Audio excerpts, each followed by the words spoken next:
Hello, bonjour, and welcome to your new Bonheur Private Wines video. Today we're simply going to talk about a few things that you need to know about oak in wine.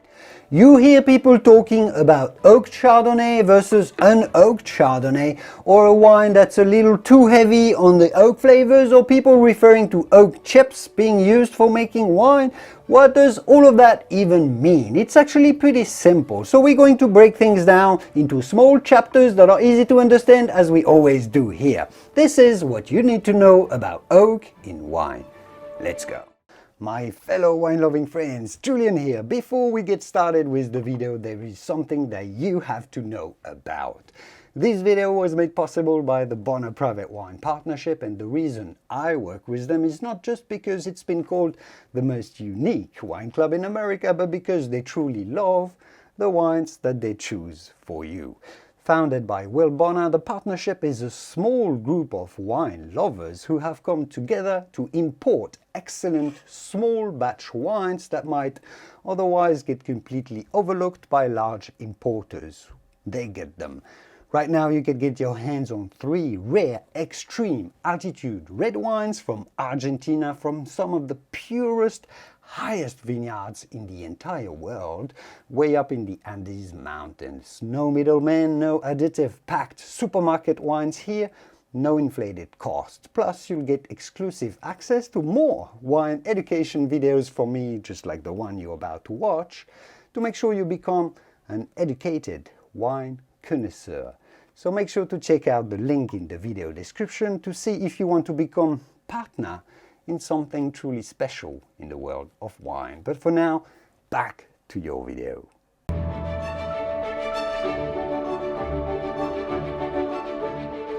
And I'm not going to go into the history of using oak in winemaking here and the different species of oak trees that you can use, French oak versus American oak. We'll leave all of that for future videos that will go even deeper. In short, what you need to know is that they initially started using wood barrels to transport wine as a safer alternative for shipping compared to the amphorae ancient civilizations had been using around the Mediterranean essentially. And they found out that oak actually was also good to positively change the aromas and the taste of wine. So let's go through this. The inside of an oak barrel is what we call toasted. They let up a little fire inside the barrel which toasts the wood. Just like when you're toasting bread or roasting coffee, this transforms the chemical composition of the wood and creates aromatic molecules that are then transferred into the wine during the aging or the maturation in barrel. A wine that sits in contact with oak barrels anything between say 3 months to 2 or 3 years gets some aromas and flavors from the oak into the wine just by soaking the wine into the barrel. Then the main aromas, flavors and smells a wine takes on from oak are notes of vanilla, coconut, toasted hazelnut, caramel, and a bit of wood smoke very often. That's to keep it simple. But these aromas will interact with the natural aromas from the wine itself and form a myriad of other molecules that smell like coffee, cocoa, varied spices, and much else. That's essentially how oak changes the aromas of a wine, but it changes the flavors too, and that's mainly bringing in some tannins. Just like grapes, wood naturally contains some tannins. Those little, well, they're actually quite big antioxidant molecules that feel dry on your palate. But the tannins in oak wood, especially in certain species of oak trees that have a very fine grain of wood, and also because of the toasting process that breaks down the wood tannins, those oak tannins are very small and with a silky texture. You can feel them in particular in oaky white wines where there's not many tannins from the grapes, only from the oak. So unlike grapes that can have big, rough, sometimes aggressive tannins that really dry up your taste buds, oak tannins are smooth. So the small and silky oak tannins in wine will surround the bigger and rougher grape tannins, so the aggressive tannins suddenly become soft and enjoyable to drink. That's how oak changes the flavor of wine and why we use it in wine.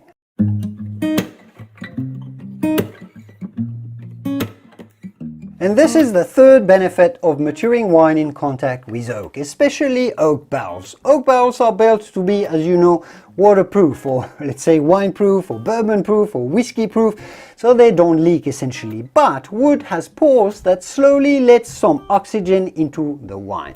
That's what we call micro-oxygenation. Very small amounts of oxygen dissolves into the wine through the wood during the aging in oak barrels. And that's at the wineries, obviously. If you oxygenate a wine with a lot of air, which is essentially what you do when you pop open your bottle of wine and you pour it into your glass, or when you decant your bottle of wine, you introduce a lot of oxygen that will quickly turn your wine into vinegar within a few days or a week or two at max. That's obviously not what the winery wants to do here.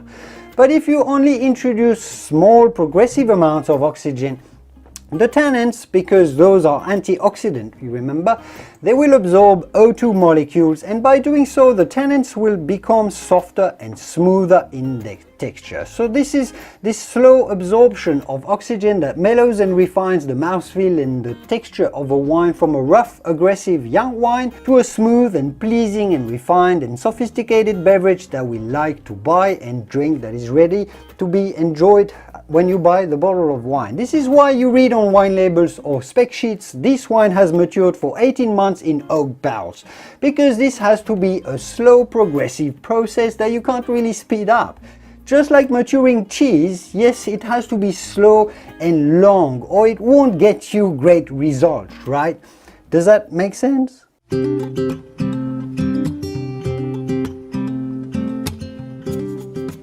So we've seen how oak brings in aromas plus some silky tannins, and how it helps with smoothing the whole texture of the wines.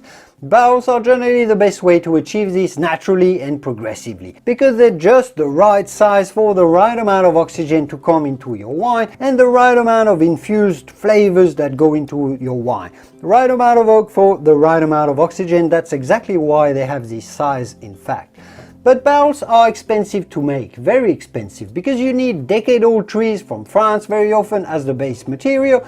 You need years of drying the wood outside before you can actually use it. There's the toasting, there's assembling of the barrel, etc, etc. Plus, if you think about it, only half an inch of the oak inside the barrel is actually used to flavor the wine. The rest of it, the rest of the wood, is only there to support the weight of the wine, which is quite considerable.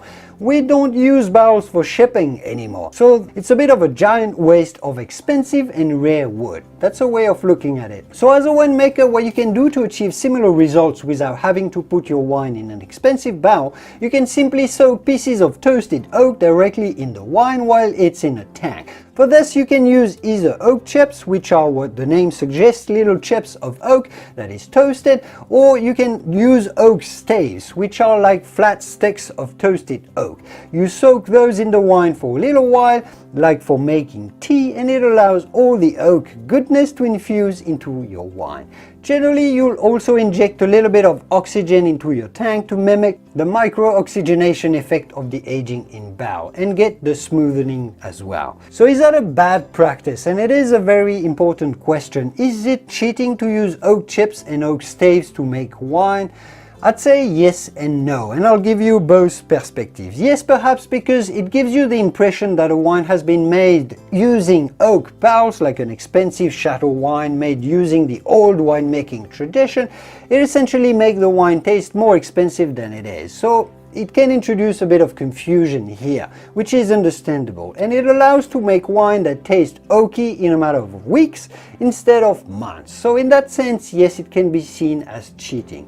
But if you look at it the other way around, if it's made skillfully with the right amount of oak and using quality oak as well, it actually allows a winemaker to give you all of the goodness that oak brings and gives to a wine, and that we've talked about here into detail, but for a fraction of the price of aging it into barrel. While a new French oak barrel costs about, say, $1,000 for about 300 bottles of wine, with an affordable bag of chips that'll cost, say, $50, $100, you can improve a lot of wine affordably. So it may sound like cheating, but if winemakers are using quality oak, it's actually simply a good way to make good wine. Because there's a very limited supply of these high-end oak trees in the world. Only a few specific forests in France can grow those century-old trees that work really well. Very specific soil, very specific climate, it's not really scalable. While with barrels, 90% of the wood from these old trees goes to waste just to make pretty barrels.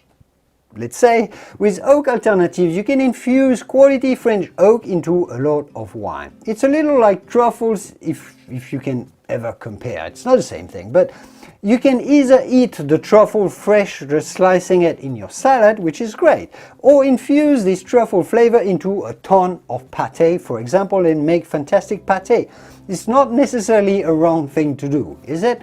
Of course, oak chips don't give as refined a wine, a texture, and everything else as proper aging in barrel. Barrel aging is for sure better, but also much more expensive. So it's more for mid-range to high-end wines. For affordable wine, is it better to have a cheap wine without French oak goodness in it at all, or just have your cheap, rough-tasting fermented grape juice? As for everything in wine in particular, or in life maybe, it's a matter of taste and personal preference. But at the end of the day, for me, the most important thing is to know what you're buying and what you're paying for.